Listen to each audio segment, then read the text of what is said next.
Danes za to, da imate svoj brand, potrebujete nekaj več. Pač miks, ne? Miks odvisen od ciljnih javnosti, kje se kdo nahaja, kaj jim hočemo v bistvu sporočiti ali jim hočemo prodajati. Tukaj brez digitalnih medijev ne žal, ampak zagotovo ne gre več. Ta specializacija dobila še dodaten pospešek, z umetno inteligenco. Postal še TikTok zvezda. Ta brand equity oziroma premoženje nekih blagovnih znamk vseh porabnikov so influencerji. V bistvu se ekrani vračajo, ne? Mi govorimo, da televizija pada, ekrani se vračajo, ne? Recimo z idejo ravno tega kvantnega trženja daje tehnologiji še večjo težo. Bolj se po prodajnem jako spuščaš navzdol, se pravi do nekega nakupa, bolj pa je to nišno ali pa bolj ozki kanali odigrajo svojo vlogo. En lep pozdrav v novem SBC-vem podcastu. Aktualna tema danes pa, saj ne vem, kako bi jo sploh opisal, ampak morda, če naredimo korak nazaj. Vsi dobro poznamo najbolj prepoznavnega slovenskega politika Boruta Pahorja, ki je izjemen content creator. To je takšna tuja beseda, ampak vsebine mu gredo dobro od rok, pa zdaj ne govorimo o politiki, ampak o vseh ostalih vsebinah. In kaj se je zgodilo?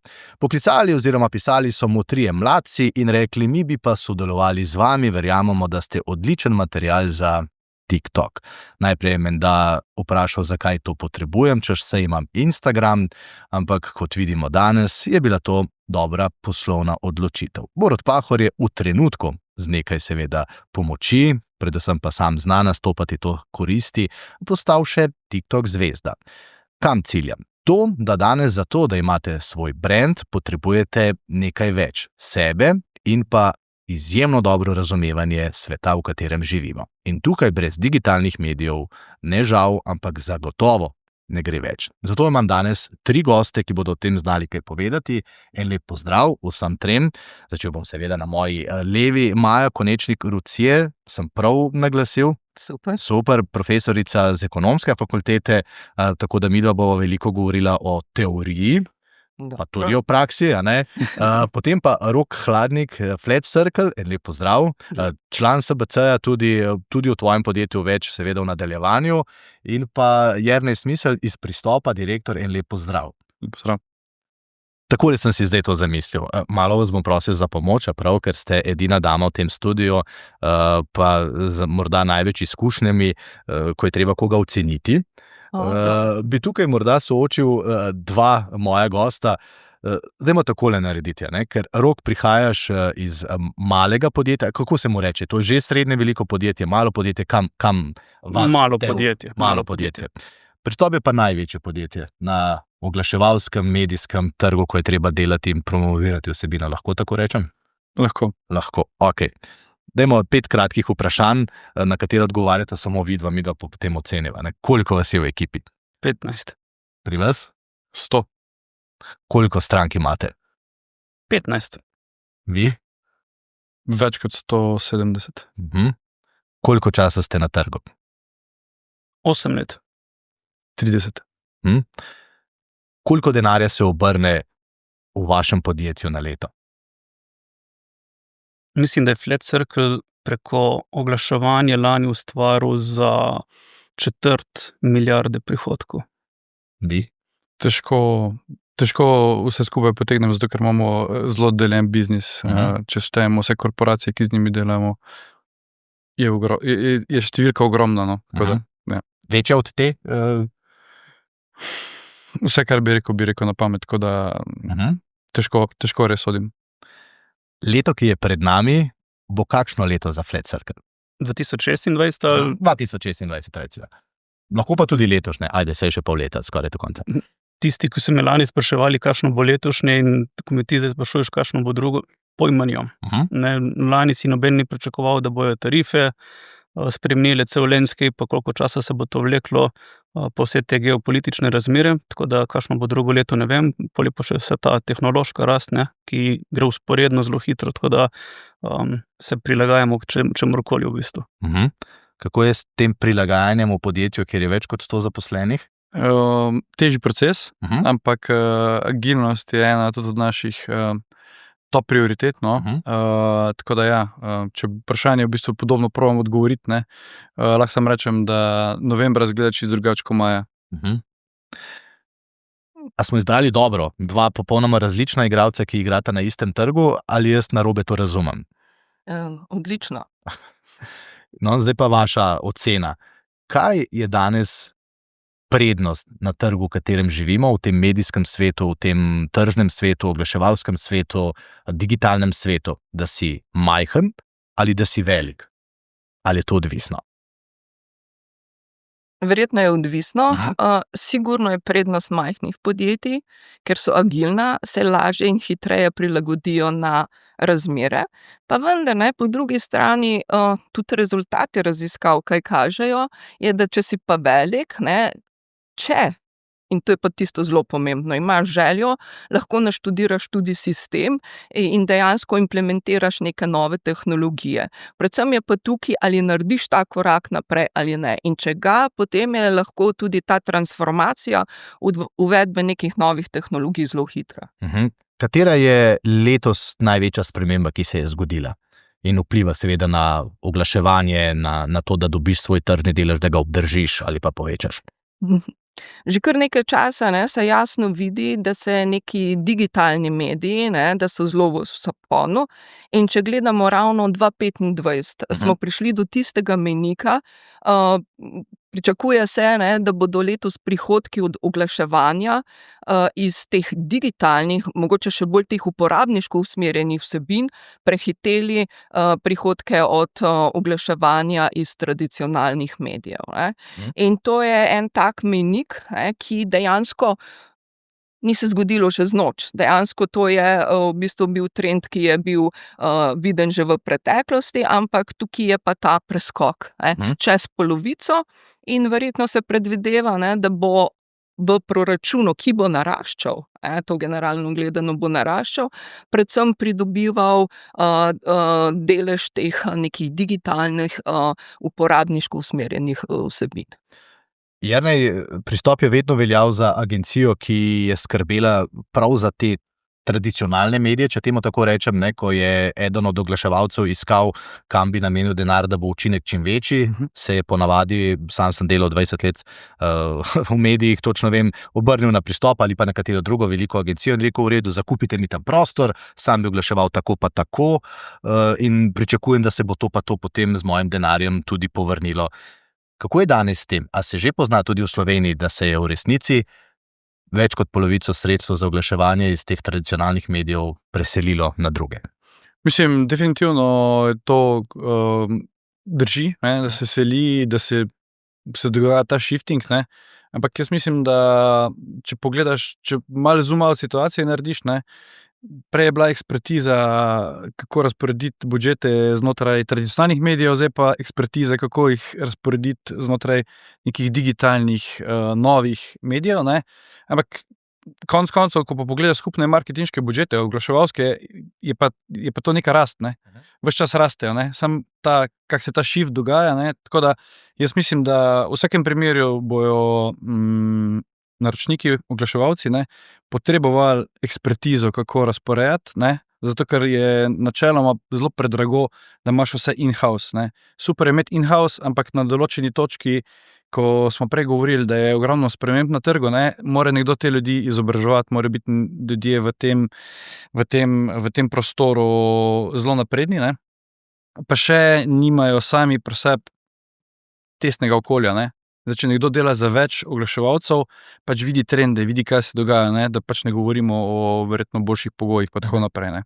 Ampak je pa res, da je en člen vmes, ampak jaz mislim, da to se ne bo spremenilo z shiftingom, bo se pa spremenil mogoče način pa hitrost tega vsega. Pač ne bo včasih je bilo, da je nekdo na začetku leta razdelil, pa je pa tako pustil, zdaj pa vemo, da se na dnevni ravni spreminjajo kampanje, ukinjajo produkti, drugi produkti tišijo, AB testiranje, kjer oglaševanje gre, kaj potegne, kaj ne potegne, algoritmi na medijih se spreminjajo in pač ogromno nekih teh zadev, kjer je pač treba biti še hitrejši, pa še bolj skilled. A imate kakšno od 15 strank v Sloveniji? Imamo. 8 let nazaj, ko ste začeli s podjetjem, kakšno je bilo tvoje mišljenje? Kakšen je bil v resnici cilj? Kaj si želel doseči s tem svojim znanjem, ki si ga imel, ki ga je ekipa imela? Zelo paradoksalno. Ne? Jaz sem prišel sem bil prej direktor časopisa, ne? Tako da iz tradicionalnega sprašujem. medija. Ja. Sem z bratom po popoldanskih urah se pogovarjal o samoučečih algoritmih, ki oglase prikazujejo točno določenim osebam v pravem času, v pravem trenutku, da te osebe naredijo impulzivni nakup. Ne? In to je bil tisti trigger, ki me je spodbudil, da sem to zanimanje poglobil. Ne? Kakšni so bili takrat cilji? V glavi smo imeli predvsem to, da probamo neke nove trende, neke nove tehnologije čim prej osvojiti. To nas je blazno zanimalo. Ne?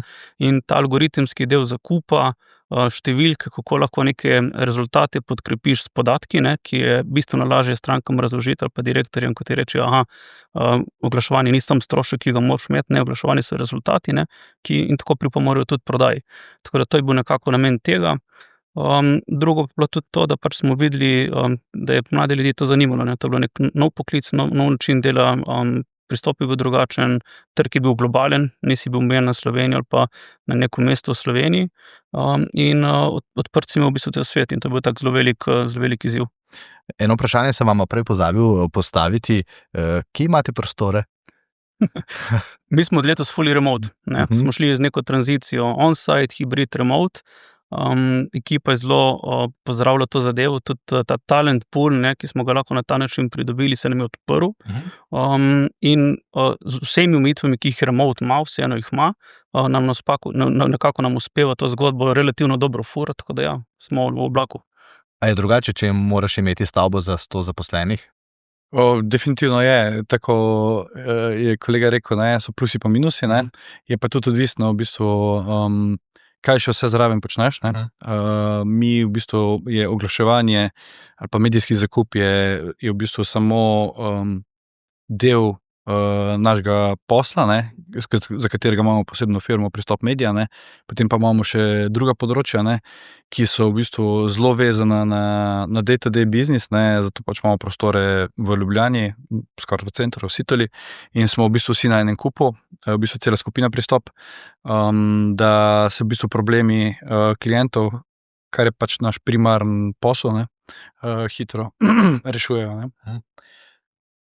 Malce krožim, ampak zato, da damo nek vtis, o čem bomo sploh govorili, morda še eno vprašanje, koliko je zanimanje danes med mladimi ravno za ta področja, o katerih govorimo. Se pravi, ne samo, da si ti nek digital creator, to se danes zelo dobro sliši, ampak vendarle ti moraš obvladati algoritme, moraš razumeti vsebino, da potem veš, kaj ti algoritmi pravzaprav pomenijo. Koliko je zanimanja na ekonomski fakulteti za to? Veliko.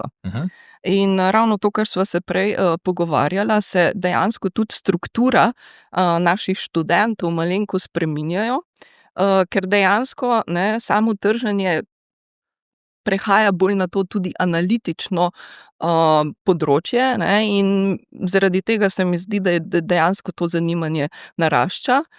Mogoče tudi recimo bolj pri fantih kot včasih, jih pa dejansko tukaj not, mislim, vidim, da imajo mladi dosti teh izzivov in tako da mislim, da se glede nekega dobrega, kvalitetnega kadra tukaj ne rabimo bati.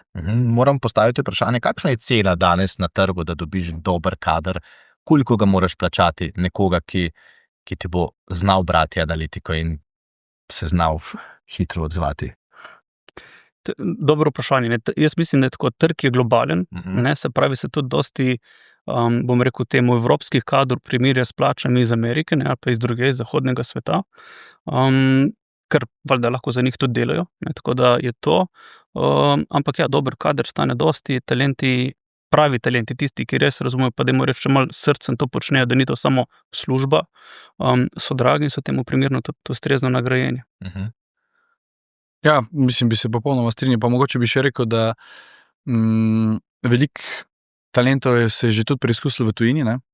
Ampak vseeno delati pač v Sloveniji, pa živeti v Sloveniji, ne?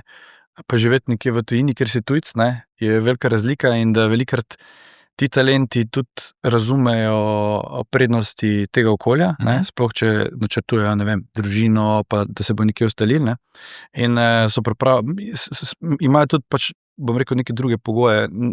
Plačilo definitivno je ena od glavnih, ampak ni pa edino, ne? Je še počutje, zdaj, če gledamo ljudi, ki pač, tako je rekel Rok prej, ne?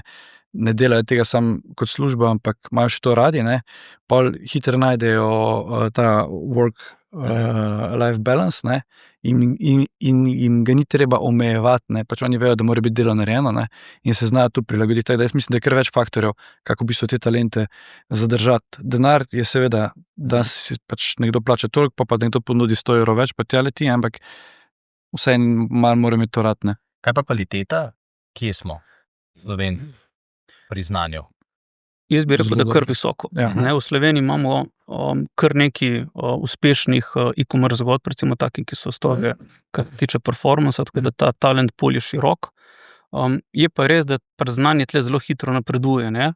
In če ti sproti tega znanja ne osvajaš, ne testiraš, nimaš res nekega open-minded mindseta, ne, lahko hitro tudi zaspiš. Ne? In to se ponavadi zgodi, to, kar je tudi najprej omenil, ne, ko gre nekdo delati iz agencije na brand, ne, v brandu se začneš ukvarjati z 1000 tudi drugimi problemi, ki niso striktno povezani s tem, kar si mogoče prej na agenciji počel, in lahko tvoje znanje tudi hitro zastara. No pa dajmo kakšno o brandu reči. Bom z vami začel prav. Kaj danes brand potrebuje? Ali pa kaj potrebuješ, da nov brand postaviš, da postane brand? Ja, verjetno tisto, jaz vedno pravim, ne, za dobrim brandom v prvi vrsti stoji nek dober izdelek. Zdaj, kaj pomeni dober izdelek, ne, o tem bi lahko debatirali na široko. Nekaj mora imeti, nekaj drugačnega, avtentičnega, nekaj, da dejansko privlači porabnike, in poleg te dobre osnove je potem ta splet, ki ga narediš, da ti čustveno povežeš blagovno znamko s tvojimi porabniki, da jo dejansko na neki inovativen način komuniciraš, je tisti dodatek. Torej, dober izdelek, storitev, doživetje, danes blagovne znamke, kot vemo, se razprostirajo na ostala področja, plus neki magični dodatek, čustvene navezave na porabnike, da si jo dejansko želijo, da so tudi pripravljeni postati potem neki zvesti uporabniki, in to je tista kombinacija, ki je točno v katerem elementu, pa ti iščeš tisto neko drugačnost, pa zavisi. A bi znali, na primer, zdaj ne reči, ta slovenski brand je pa dober? Pa zdaj ne morajo reči Akrapovič, ker je že stara, ne? Ampak nekaj, kar se je zgodilo v zadnjih 2-3 letih, pa bi lahko rekli, ja, temu brandu pa je uspelo. Pa sigurno imamo primerke, takih blagovnih znamk, ki jim je uspelo. Imamo primere inovativnih podjetij, tudi znamk, in ja, bi lahko. A lahko uspejo, brez da se obrnejo na veliko agencijo, ali pa da najdejo strokovnjake, ki jim bodo z malo manj vložka morda na začetku naredili vsaj to dobro pot za naprej? A lahko ti danes uspe, če si samo, da imaš brand, nimaš pa tega znanja, ali pa da ne greš izven Izven česa? svoje garaže z brandom? Glejte, jaz bom tako rekla, odvisno tudi o kakšne blagovni znamki govorimo. Prva, jaz mislim, da to je izjemnega pomena, potem pa spet, kje imaš ti dejansko ciljno publiko. In dejansko potem, če govorimo njegov primer, če imaš ti globalno ciljno publiko, potem definitivno se obrneš tja. Odvisno spet, katera demografija je ciljne publike, In torej v bistvu tudi vprašanje, ne vem, mogoče me lahko popravite tukaj, sploh vprašanje, je to zdaj cenej? Zaradi tega, ker v bistvu govorimo tudi o učinkovitosti. Tako da jaz bi vedno rekla, mi moramo vedno gledati ta primeren balans v skladu z blagovno znamko in ključna stvar, na koga ti ciljaš. In v skladu s tem iskanjem ravno te povezave, ravnotežja, potem iščeš in izbiraš med različnimi možnostmi, ki so na trgu. Kakšen odstotek moraš vložiti v to promocijo, v ta del, da te izstreji? Vem, zdaj ne moremo govoriti o brandu, ker je tem, da seveda vsak odvisno, ampak če pa nek odstotek rečemo... Jaz mislim, da je to da je zelo odvisno od branže, ne. In seveda, najprej produkte, potem pa branže, ne. Tako da neko pavšalno oceno je Težko dati? zelo težko dati, ne. Ali je brand v bistvu nekaj čist od začetka, from the scratch, ali nekaj, kar je uveljavljenega, pa se pač maintaina v bistvu ta zadeva, ali je usmerjeno v promocijo dviga prepoznavnosti, ne, torej nekega awarenessa, ali je dviga brenda, ne, ali je repozicioniranje. V bistvu je to toliko vprašanj, da je zelo težko potegniti eno črto. Definitivno so pa to po moje odstotki, če zdaj gledamo od prihodkov, ne, je ponavadi tako, veliki brendi dajo vsaj 20% prihodkov nazaj v promocijo. Ampak zdaj je tako zelo pavšalna ocena na nekem globalnem nivoju in odvisno, recimo, gledamo danes Apple, ne, mislimo, da Apple pač ne daje nič v promocijo, ne. Njegova promocija je pač čisto druge, oni so šli v drage lokacije v mestih, zdaj so šele šli v neka sponzorstva pred 2-3 leti, ko so začeli MLS v Ameriki sponzorirati, ampak tudi to zaradi Apple TV-ja, ne, in posredno štarta na svetovno prvenstvo 2026. Torej so oni neko 10-letno strategijo štartali, ne pojavljajo se pa oni kot klasični oglaševalci, vedno to delajo preko distributerjev, nimajo svojih sponzorstv pa tega, ne. Tako zelo različni brendi. Na drugi strani Heineken je pa v bistvu primer tega, kako pač nek brand raste skozi desetletja, ne, se širi, pa še vseeno ohranja ta svoj status, ne. Kaj bi ti rekel, kakšen je ta delež? Mislim, odgovor, jaz bi rekel, da je tak, da bi se čim več. Ne? Čim višji, kolikor ti pač metrike oziroma profitabilnost omogoča. Ne? Realnost je taka, da ne vem, če štartaš zdaj nek brand na novo, iz nule, pa če imaš nek know-how ali pa neko prednost ali pa nek poseben product market fit, ki ga konkurenca nima, ne? Imaš tako v realnosti 6 mesecev časa, preden te vsi ostali skopirajo, ne? Če imaš srečo, pa so to neki 2 leti. Ne, in v teh 2 letih si moraš ti zgraditi neko zgodbo, ki jo lahko potem furaš dalje. Tako da je tle zelo dinamično vse skupaj, ne, zelo hitro se moraš odzivati in predvsem zelo dobro razumeti številke. Na eni strani svoje stroške, ne, koliko te izdelek ali pa storitev stane in vse, kar spada zraven, in na drugi strani učinkovitost oglaševanja, ki ga počneš, ki ti nosi prihodke oziroma prodajo. Da bomo zdaj bolj konkretni, a se te ponve dotaknemo, ne? Ko sva klepetala, s čim vse se ukvarjaš od teh 15 strank, o eni še ne smem govoriti, ne? Mi je res žal, ampak je zelo znana, vsi jo poznamo po celem svetu, ampak o tem drugič, danes pa o ponvi, ki jo tudi vsi poznajo, samo jaz sem bil tisti, ki nisem poznal, priznam, in ko sem povedal, so vsi vedeli, ja, to ponvo pa poznam. Za kakšno ponvo gre, kako je ta zgodba v bistvu pristala v vaših rokah? No? Ja, se pravi, Hexclad, ne, Gordon Ramsay, kot prvo, ponve so odlične, tako da zdaj čakajte Black Friday, ki bo dober popust, ne, pa lahko kupite. Kako je to končalo pri nas?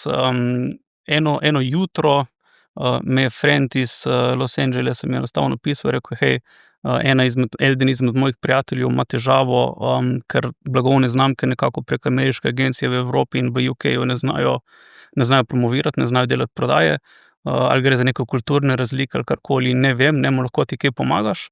In potem smo se res dobivali z founderjem pa z direktorjem firme večkrat na klicih in probali zadevo razložiti, njihov biznis model razložiti, in po 3 mesecih smo jim začeli furati to zgodbo v UK-ju in v EU.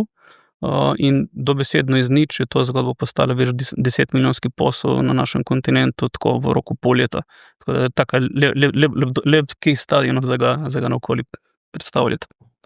Ako slišite, kaj počnejo drugi, je takrat kaj neuščljivosti? Ne, sploh ne. Ne? Kako to deluje v resnici? Je podobno tudi v Sloveniji, da se nekdo obrne na vas pa reče, ok, mi pa tudi ne znamo tega prodati, ne samo evropski trg, a nam lahko pomagate? Ja. V bistvu je vedno več tega, ne moram reči, da je bilo to nekdaj v Sloveniji, ne? Zato ker je v Sloveniji še vedno smo neka kultura, ne bom rekel skrivanja, no? Ampak težko podjetje delijo neke prodajne rezultate, ne? Ki so v bistvu ključni pri tem, da pač nastaviš, kaj je problem.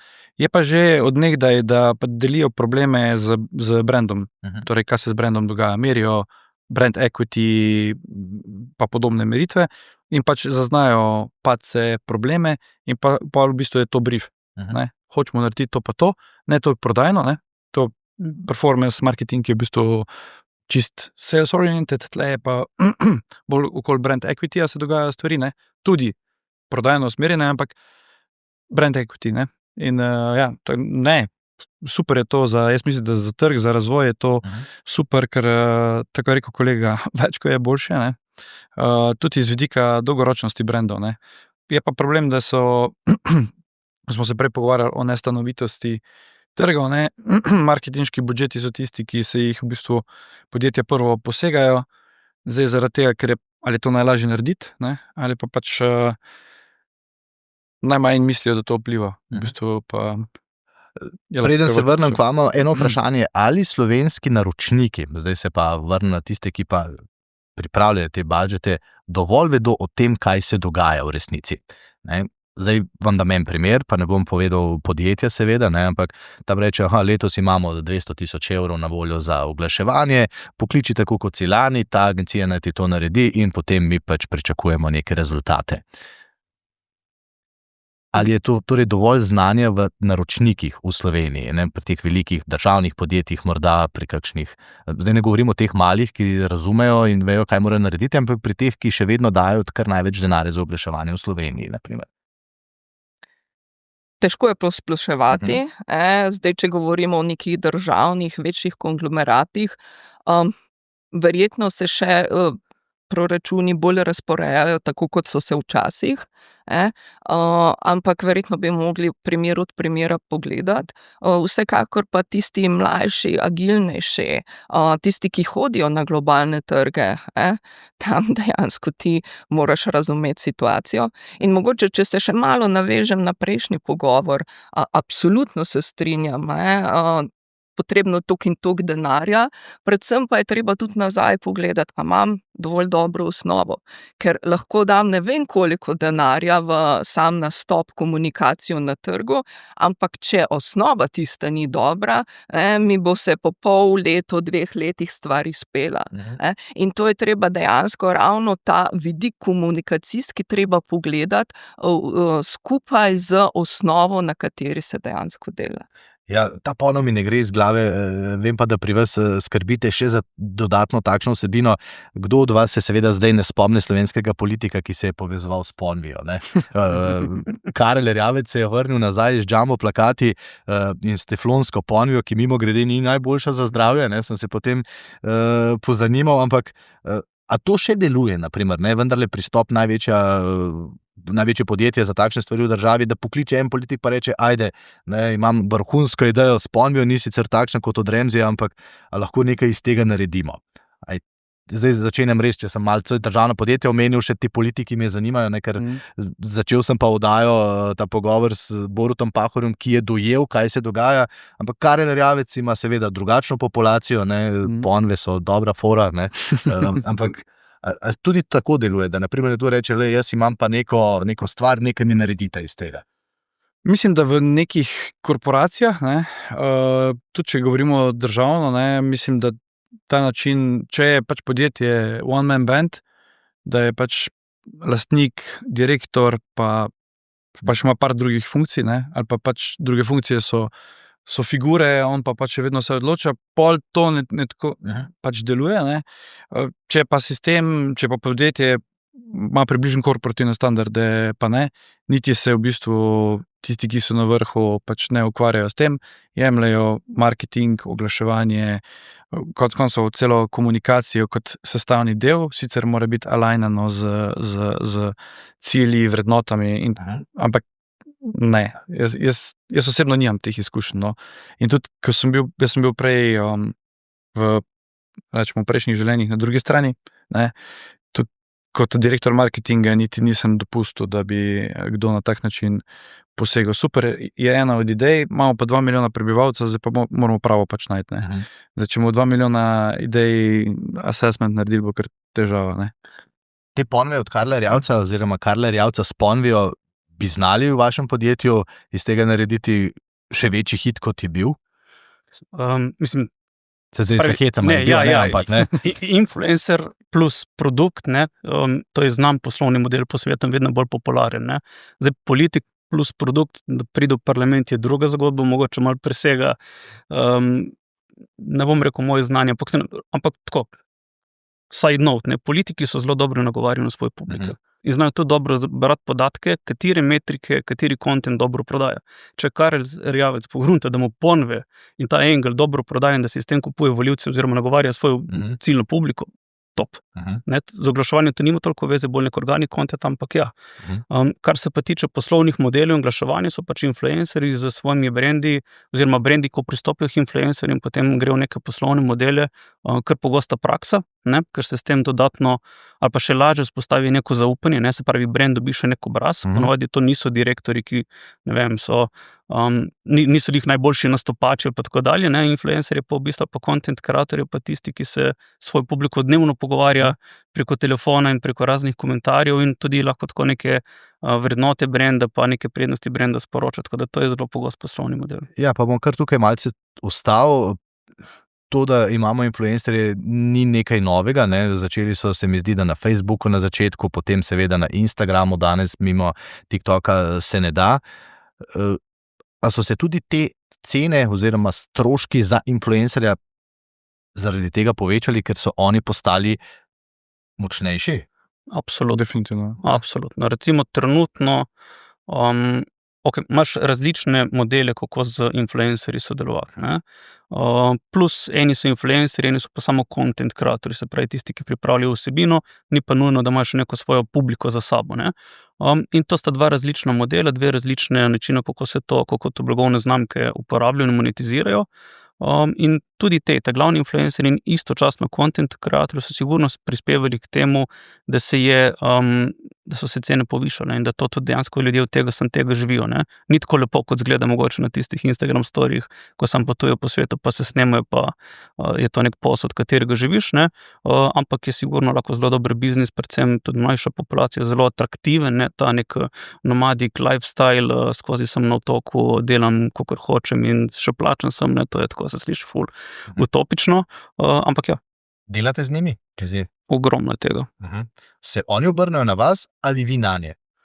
V bistvu oboje, ampak kar se tiče samega performance oglaševanja oziroma oglaševanja, predvsem v prednosti kot pred influencerjem je vsebina. Če nekdo dober, v navednicah, prodajalec, in ima za sabo tudi mogoče kot bonus neko publiko, ki mu zaupa in zaradi tega prodaja še bolj uspešno, je to taka win-win situacija, ki se absolutno izkoristi. Potem je pa tudi od brenda odvisno, če si brand, tudi mogoče prejšnja debata, nekatera podjetja ali pa produkti prehitro hočejo biti brand. Ti moraš, da si brand, moraš tako, preden se začne sploh z brandom ukvarjati, kaj je brand, pa neke CGP-je imeti, grafične podobe, kateri se striktno držiš, raj prej, ki zasluži, pa nekaj v razvoju vloži, preden se s tem začneš, rekel, navednice omejevati. Ker to tudi omejijo, s katerimi influencerji hočeš delati, pač mora biti neki takšni, da bo tudi ta brand value znali naprej deliti. Bom kar podobno vprašanje. Ja, bilo je obdobje, ko se je zdelo, da influencerji v resnici agencij ne potrebujejo več. Mi smo tukaj, pokličite nas, nikogar ne potrebujemo, vi boste potrebovali nas. In ja, vprašanje kar isto kot prej, ampak morda še to, a je danes res tako, da agencije oziroma oni ne rabijo več agencij?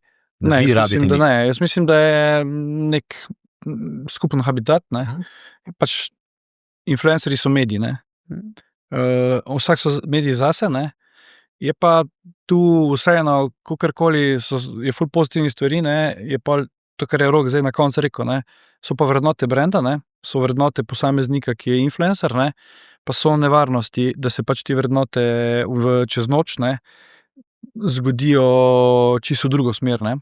Torej, če se nek velik brand, blagovna znamka, tradicionalna ali pa ki ima visok skor zaupanja, poistoveti z nekom, ki danes govori tako, jutri pa pač lahko naredi, se vemo, kaj se vse dogaja, se mogoče sam opredeli za neko stvar v javnosti, ki je družbeno nesprejemljiva ali pa je dosti taka, da razdvaja, lahko to ima vpliv na brand, nazaj, Tako da se tudi vedno večji brendi so zelo pazljivi, s kom se povezujejo, in se povezujejo na ravni vrednot, bolj kot pa na ravni nekega kratkoročnega dosega.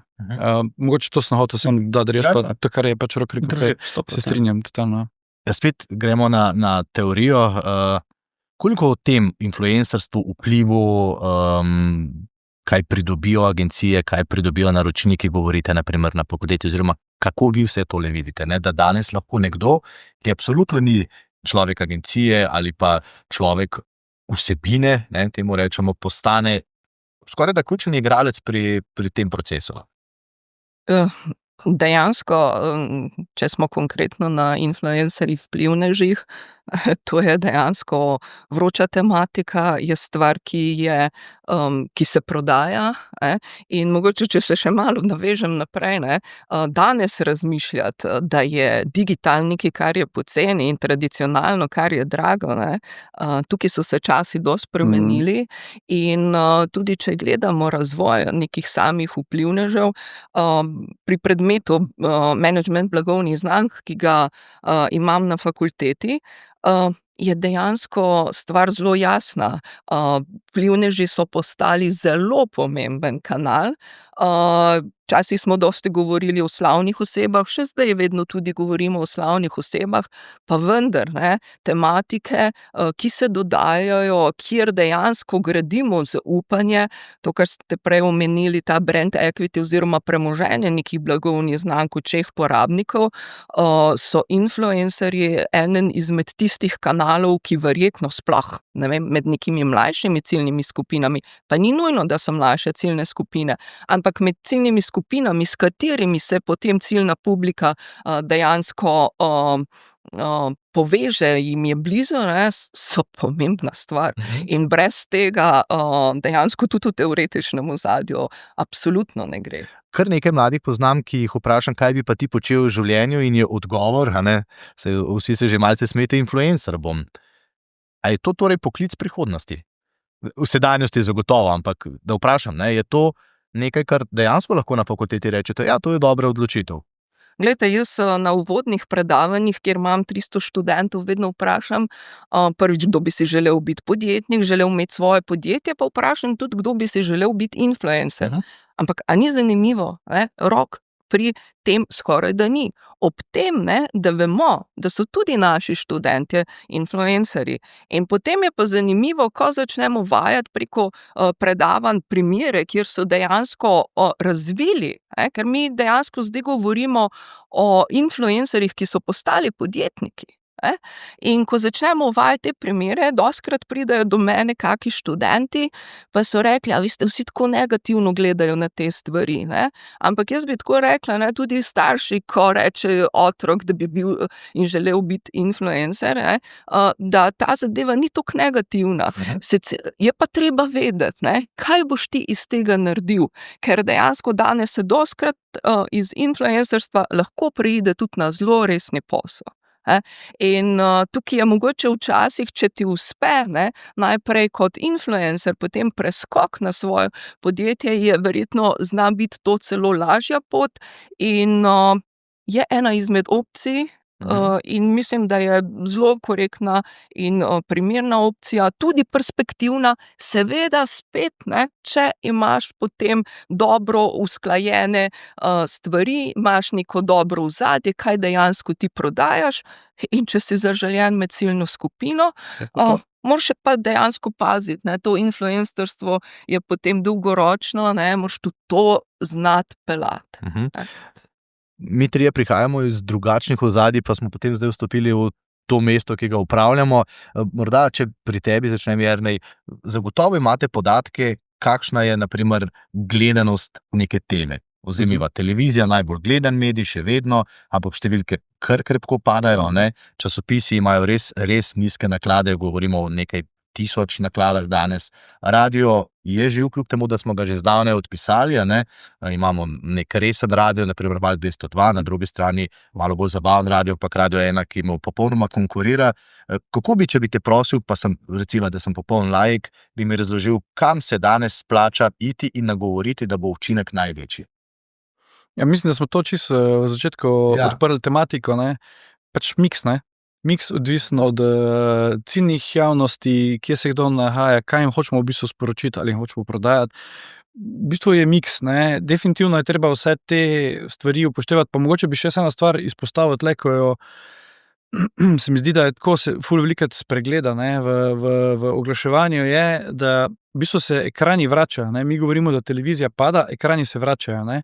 Vedno več je video vsebin, v neki fazi bilo na telefonih, zdaj se pa pač to seli v večje formate, ne. In danes televizija, ne, ki jo poznamo kot klasično linearno, ne, pač postaje digitalen zaslon, ne, kjer gor mi konzumiramo ogromno preko Apple, govorimo pač o Netflixu, o NBA-ju, whatever, pač karkoli to, in se pojavlja tudi v tej umestni fazi oglaševalski prostor, ne, ker ti pač vstopiš v nek ekosistem, kjer vidiš ta oglaševalski prostor, ne. Torej, televizija danes za mene ni več samo linearna, ne, ampak je postal medij, ne, in televizije pač so postale dostopne, ne. Velika televizija danes stane recimo tretjino dobrega smartfona, ne, ko včasih je bilo pa obratno, ne, torej, ne, recimo, ko sem, ne vem, pred parimi leti hodil po svetu, ne, v Indiji ima vsako gospodinjstvo po 2 televiziji, ne, nimajo nič druga, imajo pa 2 televiziji, ne, pa vse je ne free to air, ampak je digital, ampak je brezplačno z oglasi, ne. Torej se v bistvu ta ekosistem se tukaj spreminja, da in na novo uvaja, ne, da je težko biti pameten pa reči danes, tja bom dal, to je to. Jaz mislim, da mora biti miks, mora se upoštevati lokalne zakonitosti, ciljne javnosti, pa kaj hočeš nagovoriti. Jaz mislim, da je televizija še vedno ta mass medij, ki, ko hočeš pač nekaj skomunicirati, pač moraš iti na televizijo, da vsi vidijo. Če imamo mi produkt, ki ga pač bo uporabljalo, ne vem, 1.600.000 Slovencev, ali pa so target group, je televizija še vedno to. Če pa so neke nišne, pa jaz mislim, da je digital first, no. Vključno z vsemi seveda socialnimi omrežji. Pri Ponvi na televizijo niste šli? Ne še. Ne še? Ne še. Sej, tako kot je Jernej tudi povedal, ne, v prodajnem lijaku vsak kanal odigra neko svojo vlogo, če ga seveda razumeš in kot si ga zastaviš, ne.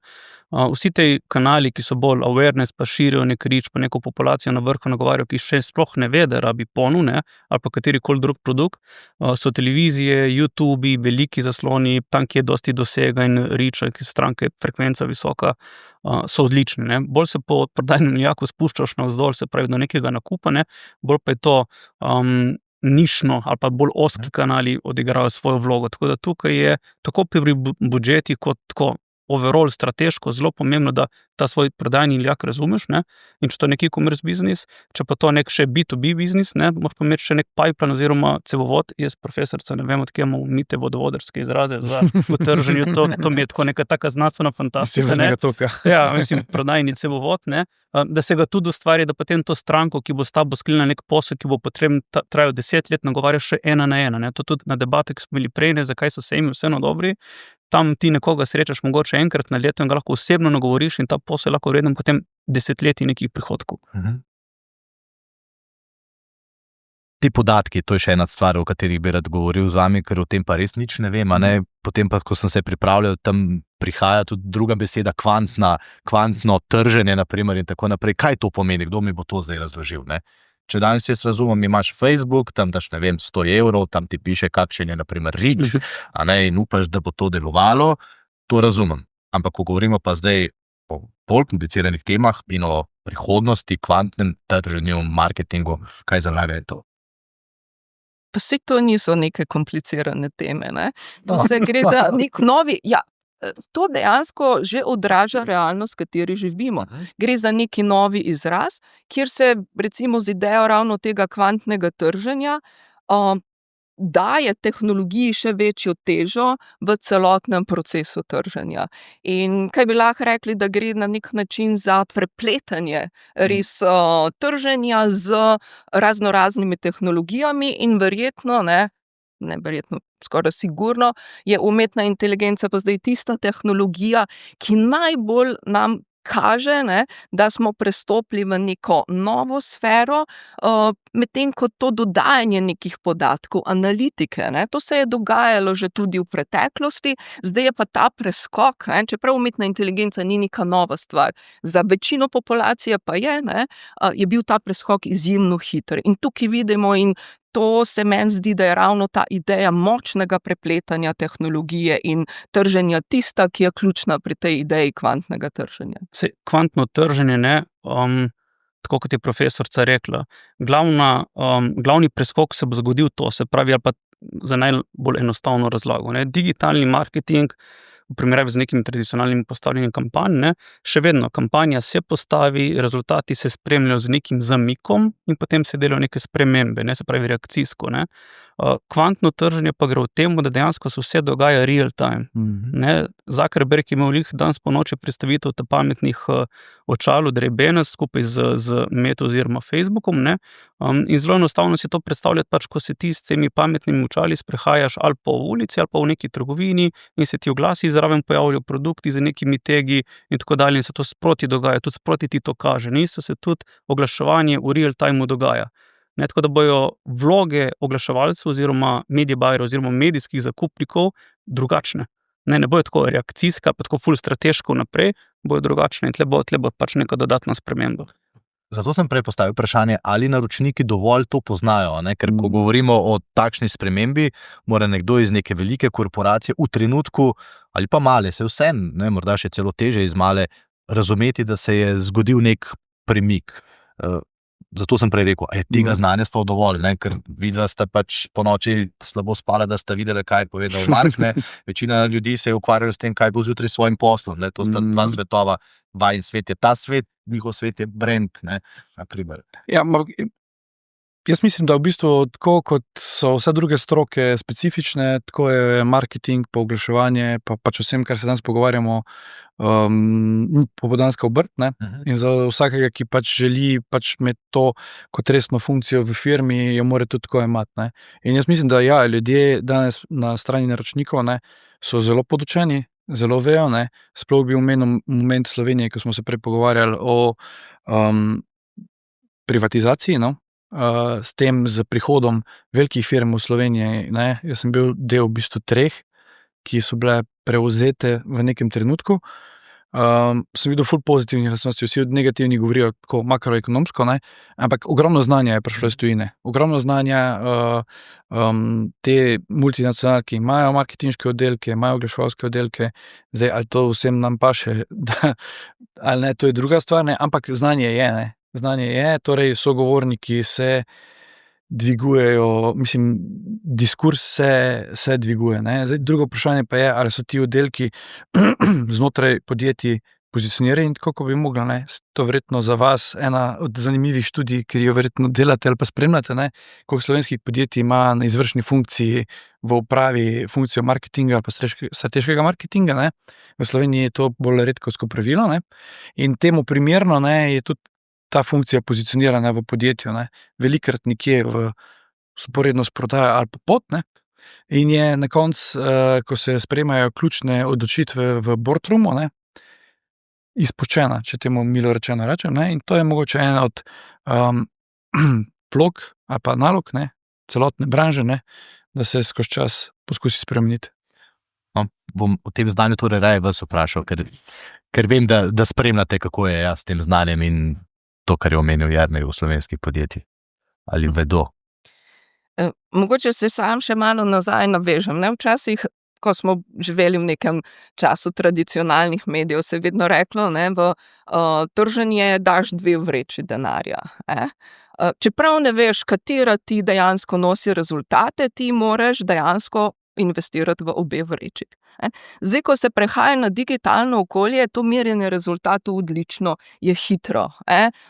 Prej je bilo rečeno, ne, realno se ti prikazujejo stvari, hkrati, ne samo porabniku kot takemu, ampak tudi agencije, tisti, ki so v ozadju, skozi lahko gledajo in merijo rezultate. In zaradi tega je tudi digitalni svet tako dejansko dober, če se temu reče, ker se ga da hitro izmeriti. Pa vendar, mogoče se malo navežem nazaj, da tudi študije pa kažejo, da predvsem v teh začetnih fazah pridobivanja zavedanja za izdelke široke potrošnje, je kombinacija nekih tradicionalnih digitalnih medijev izjemnega pomena, in določena podjetja, ki so šla samo v neko digitalno okolje, od začetka so imela super rezultate, potem pa so jim čez čas padli ti rezultati. Zdaj, koliko je znanja? Jaz bi rekla, da ga je premalo. Zaradi tega, ker je enostavno, po mojem, premalo razumevanja teh hitrih sprememb, ki so se zgodile. In če nimamo mi ljudje, ki so dejansko razumejo te spremembe, ki jih pa niti ni lahko razumeti, dejansko te spremembe izjemno težko razumeti, mogoče tudi gledano še na slovenskem trgu, če ciljaš ti na neke porabnike, ki jih kupuje izdelke široke potrošnje, temu še nismo toliko priča, ampak mislim, da je tega znanja, kam se stvari odvijajo, premalo. A imate kakšen primer, kjer lahko poveste, kaj se je zgodilo, ker so bile te odločitve pri oglaševanju, pri kampanji napačne? Ja, teh primerov nekih napačnih odločitev je verjetno veliko. Zdaj, kaj pač pomeni? Če se ti napačno odločaš, če enostavno tudi za dobrimi, glejte, tukaj imamo mi primere, tudi naših slovenskih blagovnih znamk, ki enostavno niso uspele dojeti sprememb na trgu, in enostavno niso naredile dovolj dodane vrednosti, kljub temu, da smo imeli odlične izdelke.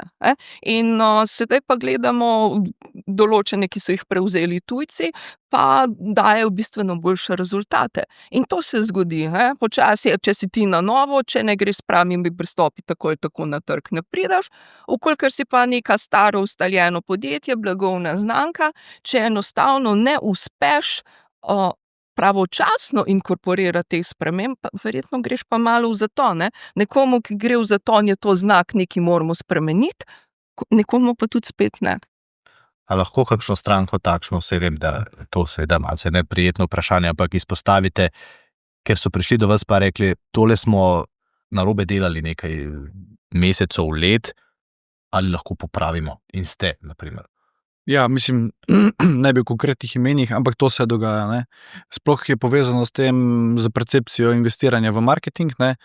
Najprej smo poskusili sami, pa pol smo ugotovili, da ne gre, potem pa pridejo in pol ponovadi vidijo rezultate. Se ne pravim, še vedno je povezano to, ali je odzad produkt ali ni.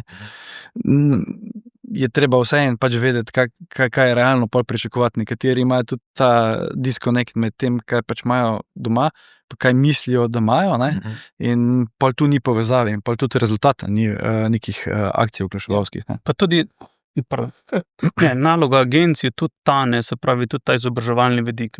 Agencije vseeno so tiste, ki ponavadi bolj sledijo trendu kot sami brendi.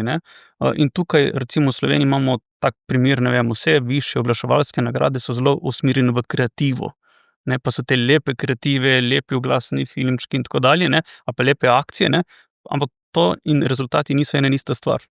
In potem brendi ponavadi gledajo, pa smo naredili ful dober akcijo, odziv bil ful dober, prodaje pa ni bilo.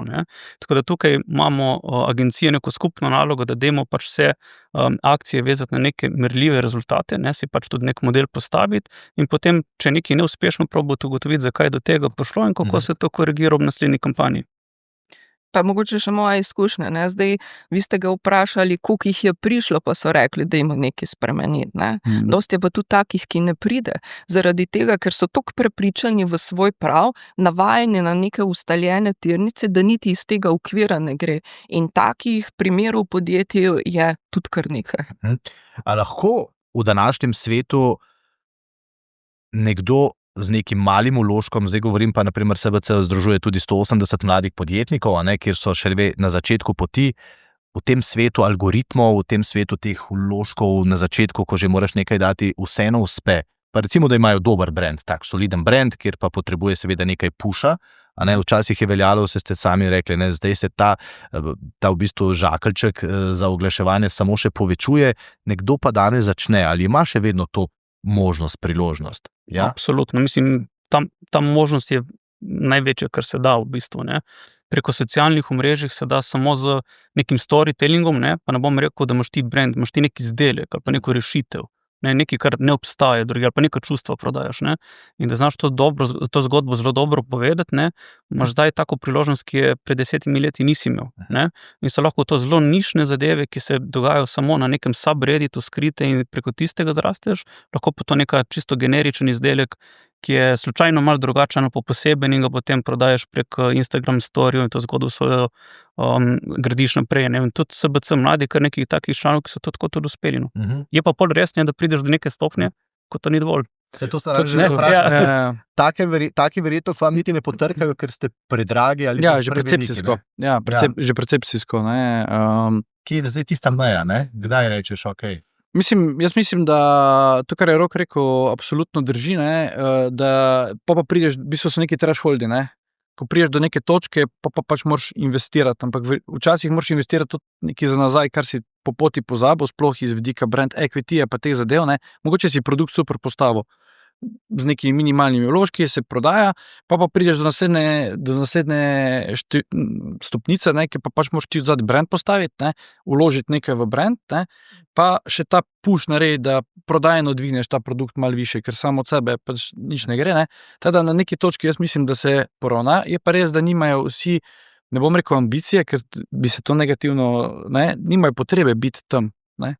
Pa če čist dost, če v nekem segmentu prodajajo, pa so dobri, ne? Ja, je pa res, da je bistvena razlika, če ti delaš nek produkt, ki imaš milijon prodaje, ne, ali pa ti hočeš narediti 100 milijonov.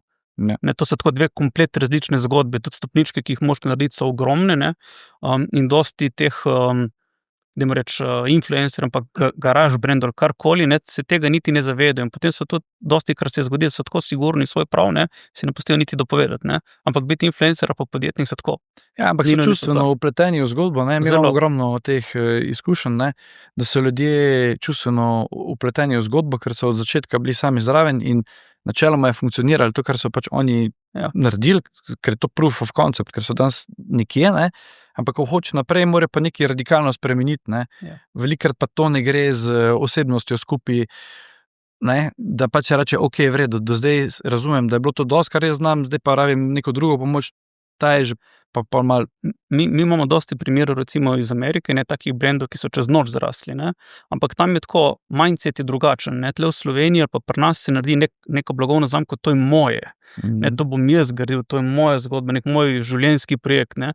V Ameriki, ko pa štartijo, že tako začnejo videti neki milijoni v glavi, kako bo to bogatel, ki bo exit, kako bo to prodal nekemu večjemu brendu in so pač tudi specifične ali agencije, ali agenti, ali organizacije, neki ti ta brand pomagajo zrasti, je pač ta mindset podjetniški bistveno drugačen kot le pri nas, ne. Kar ni nujno, da je prav narobe, ampak tako. Ne, ampak je res. Različen model. V bistvu ta scale, ki ga pač pri nas vidimo v štartu, pa ta scale, ki ga v neki večji ekonomiji vidijo pač zaradi XY razlogov, ne, je čist drugačen. Oni že v štartu pač vidijo nekaj cilj v Sloveniji, pa mogoče pa tudi več kaj stadijev že, ne, se pravi, lahko ti si malo bolj orišeš situacijo, kako bo izgledala, katere stopničke boš mogel narediti, da prideš na nekih, ne vem, 10 milijonov, 20 milijonov prometa. Ne, tle pri nas je teh zgodb vseeno še malo zaenkrat. Sem pa eno zanimivo zgodbo zadnjič razmišljal, ali pa že parkrat razmišljal, pa ravno zdaj se navezuje na to, ne. Smo taki Slovenci, ne, v en segment sem pa našel, pa mogoče še pa kje drug obstaja, so pa glasbene skupine, ne. Glasbena skupina je pa že 30 let na sceni, pa vsi člani so se že zamenjali, pa glasbena skupina je ista naprej, ne. Kar je v bistvu ful zanimivo, ne, da se v bistvu upravljalci menjajo, ne, glasbena skupina je pa glasbena skupina, biznis teče pa dalje, ne. Tam je bila ena taka zanimiva observation slovenskega trga, ko so v bistvu tisti, ki so neki izumili ali pa naredili osebno vezani na to blagovno znamko, ne. To ne govoriš o čukih, ne? Ne, oni so niste. Vse to. Še eno stvar bi vprašal, morda najprej vas, ko govorimo o oglaševanju, ko se je začelo veliko vlagati v socialna omrežja, ali pa smo v Sloveniji hitro ugotovili, da to je denar, ki iz Slovenije pobegne. Saj se vrne nazaj z uspešno izpeljano akcijo, prodajo in tako naprej, ampak vendarle, ne, prej so to dobili mediji, pa so potem lahko vlagali, če so pa niso, ne, v svoje stvari, ampak kar naenkrat smo ugotovili 1 milijon, 50 milijonov, 100 milijonov. Kje smo danes? Koliko denarja gre Marku Zuckerbergu pa Elonu Musku in od tega seveda ne plačajo nič davka, to je zdaj druga stvar, ne, ampak tako, ja. A veste, teh podatkov ni, ne? Zdaj, zato so pa rezultati na našem trgu, ko jih gledaš, zakaj ima televizija še vedno tako visok delež, ne? Zaradi tega, ker se teh izdatkov ne meri sistematično in tega dejansko ne moremo oziroma nimamo podatkov. Mi pa vemo, ne, vi še bolj po teh izkušnjah, da tudi dosti naših podjetij ogromno oglašuje na teh raznih digitalnih platformah, ampak teh podatkov ni. Ker če bi te podatki bili, bi verjetno bila slika prerazporeditve tega proračuna čisto drugačna, kot je danes. Se pravi, smo pri tej oceni 50% gre zdaj v digitalne. Tukaj imamo mi zdaj narejene ocene, ampak gre za najbolj razvite trge. V Sloveniji absolutno nismo še na teh številkah, ampak kot rečeno, ne, tukaj mogoče Rok tega sistematično spremljamo, ne. Ne, tle so, se pravi, Metel, pa recimo Facebook je v preteklosti imel za regije tudi neke regijske agencije, preko katerih si delal, ne. V Sloveniji bil to HTTPOL oziroma Alef skupina, ne. In si lahko, mislim, če si želel, si lahko prek njih delal medijski zakup in so bile te številke pač ogromne, ne. Potem pa tudi Facebook, tako je, oni te regije širijo, dobijo tam neke svoje predstavnike in preko različnih ofisov, ali je to Varšava, Dublin in tako dalje, posluješ. So pa pač te številke milijonske, ogromne, in tudi dosti je takih podjetij, za katere ne boš nikoli slišal, pa imajo milijonske mesečne budžete. Ne, pa na televiziji ne dajo niti enega centa. Ne, to je res, ampak jaz mislim, da to nisem, da se dobiček, ne, to se že DDV ne plačuje, ne. Mislim, res je odstopanje megalomansko od druge prakse poslovanja v Sloveniji, ne. V Evropi, ne, sej v resnici so ta ameriška podjetja, ameriška podjetja, ki delujejo v Evropi, ponujajo platforme, ki so seveda več kot koristne, ampak celoten dobiček teh platform pa odhaja. Ja, samo obstajajo države znotraj Evropske unije, ki so to obdavčile. Ne, ena je sosedna, ne, ki so pač prišli do bilateralnega dogovora med giganti pa državo, pa so se pač zmenili, prvo leto toliko, drugo leto toliko, tretje leto pa toliko. Da, obstajajo že prakse, ko država začne to na nek način v bistvu kontrolirati, ne, pa sam sem dost podpiram liberalni trg, ampak vseeno, ne, neke stvari pač morajo biti. Za vse, tako je. Evo, morda čisto ob koncu še, ker sem na začetku tako rekel, kje bomo torej z marketingom, brandom, oglaševanjem že prihodnje leto? Zdaj, bomo točno prihodnje leto, ali čez 3 ali 5 let. Mogoče samo kam gre neka smer.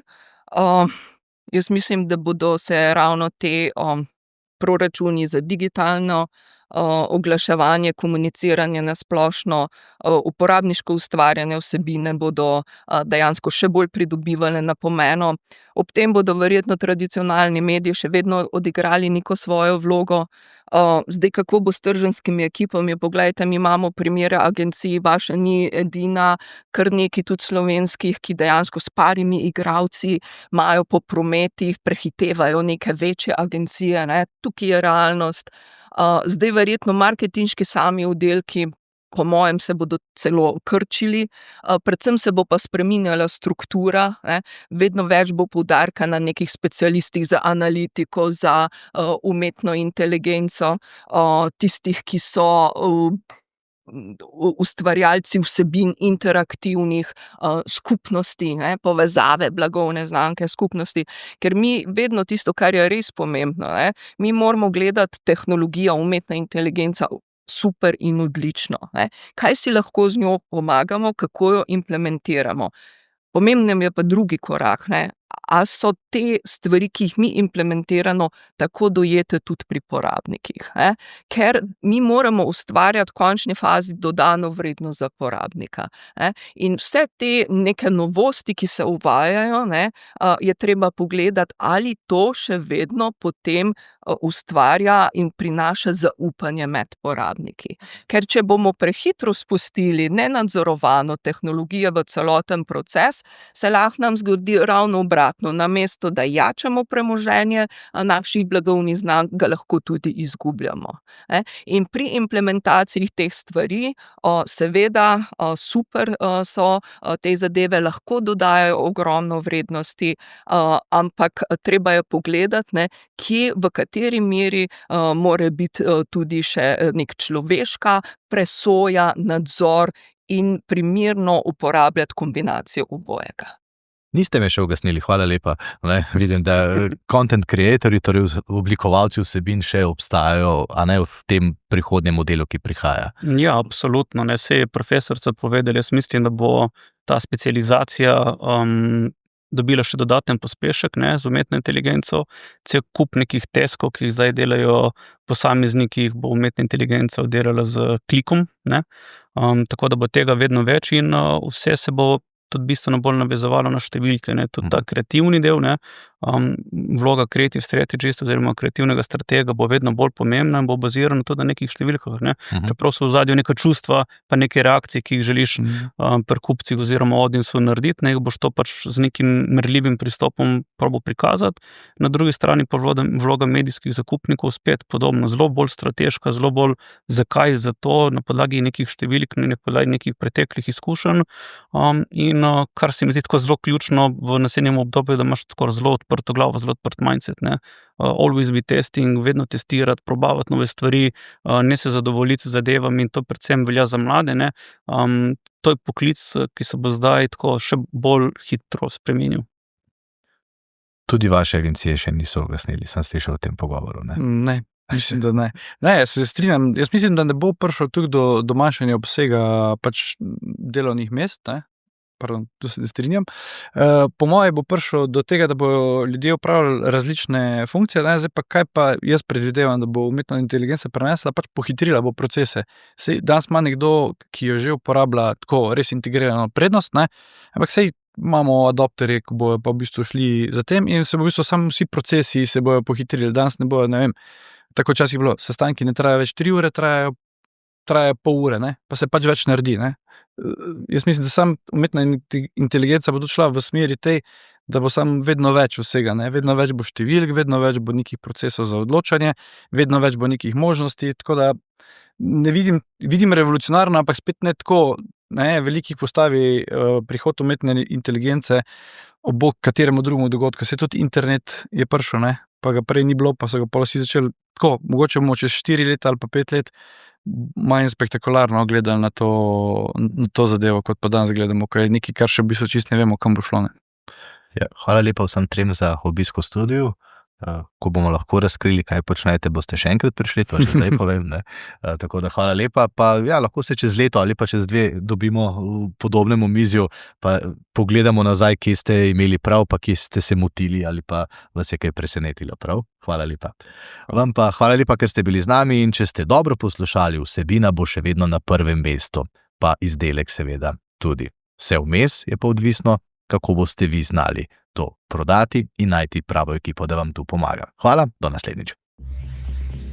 SBC Aktualno, podcast kluba slovenskih podjetnikov.